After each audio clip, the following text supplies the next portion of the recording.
Aaron Pico's coach confirms that Aaron's making his UFC debut against Movsar Evloev on May 17th.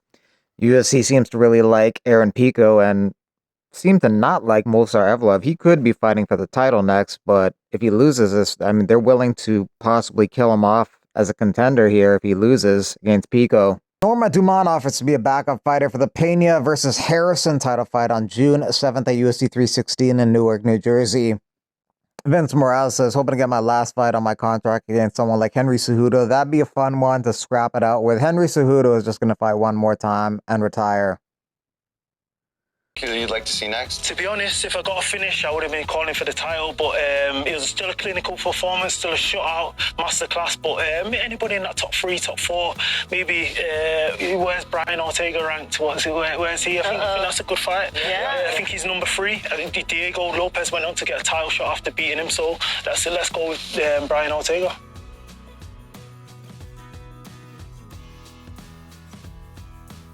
I plan on going out there, winning the belt, defending, and then we can maybe have a rematch.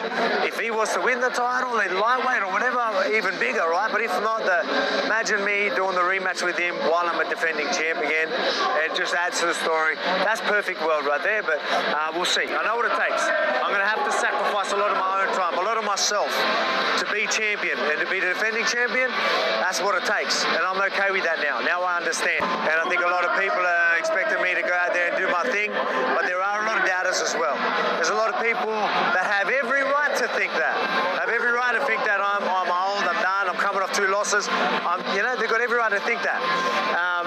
There's only one way to change their mind. Go and do what I plan on doing April 12th. Training's been great. It really has. I was worried. I was thinking, am I going to be the same guy I was? Very, very early, I figured out I am that same guy. So very, very happy and confident where we are. So can't wait to show everyone, and I know I'm going to be champ again. So can't wait to go out there and defend straight away.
Thank you so much from the bottom of my heart. I have gotten all of the messages, and you guys are amazing.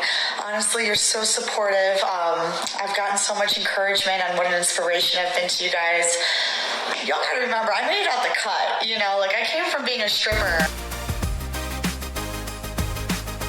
Step into the cage, feel the heat rise. This is our stage.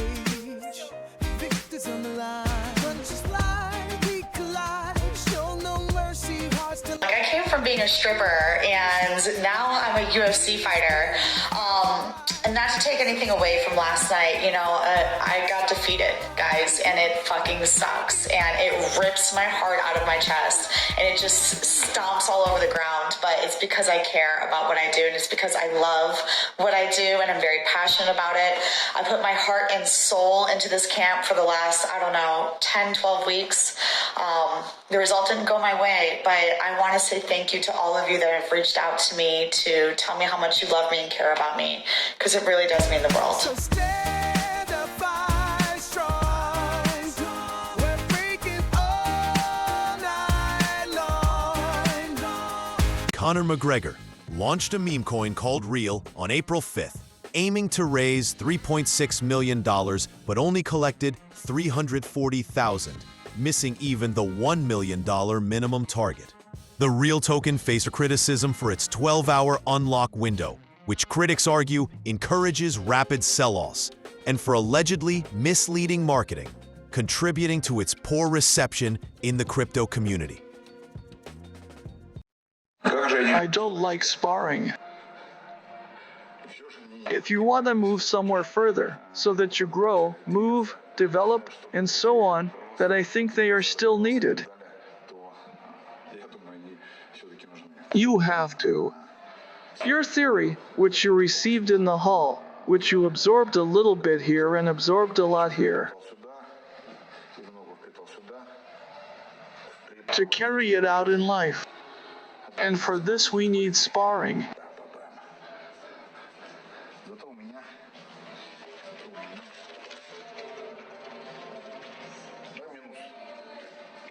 Two kilograms. Don't choose my way. Hey guys, I'm back in Chattanooga. Just wanted to give everyone an update though. I actually fractured my leg at the Performance Institution on Friday. It's not a bad fracture. I still have to go get CT scans in the next day or two and figure out like if I've got any kind of ligament damage or anything like that. I wish I had a cool story on how I did it, but I got on some soft mats and was jump roping. I was alternating each leg. I'd been jump roping probably 20 something minutes and got a little tired, a little careless, and wasn't paying attention. I come down with all my weight on my left leg, and it sounded like a shotgun. Whenever it went off, it popped. Unfortunately, I was on the UFC's premises whenever I did it, so they knew about it. If there was a way to just take this thing and get by and not let anybody know, I certainly would have tried my best to make May 3rd happen. I mean, I've always rolled with the punches, and I've certainly got in there with some pretty bad injuries, and just my health not the best at times. This next fight of mine is going to be real important for my career. So, you know, maybe it is best that it worked out, that I did it on their, you know, on their premises, because I mean they made the executive decision to pull me. A little heartbroken about it, but I also got to speak with, you know, Mr. Shelby last night at the event, and I told him that, you know, as long as everything checked out with my ligaments, that, you know, the UFC, they're specialists and everything, they did tell me that I could potentially be healthy enough for Nashville in July. I told Mr. Shelby, I was like, sir, I'm confident you don't have anybody on your entire roster that will bring a bigger and rowdier crowd than I can to Nashville, and he grinned, and he told me he would save me a spot. I love y'all with all my heart. Y'all keep my heart beating. God bless each and every one of y'all. Y'all have made me feel like a superstar around here. I'm forever grateful for every person that's ever supported me, reached out, called, text, message, whatever the case may be. I've certainly got the best fan base in the world. Yeah, I was dating a witch. She became fully possessed, was destroying my life, and then I casted her out in the name of Jesus.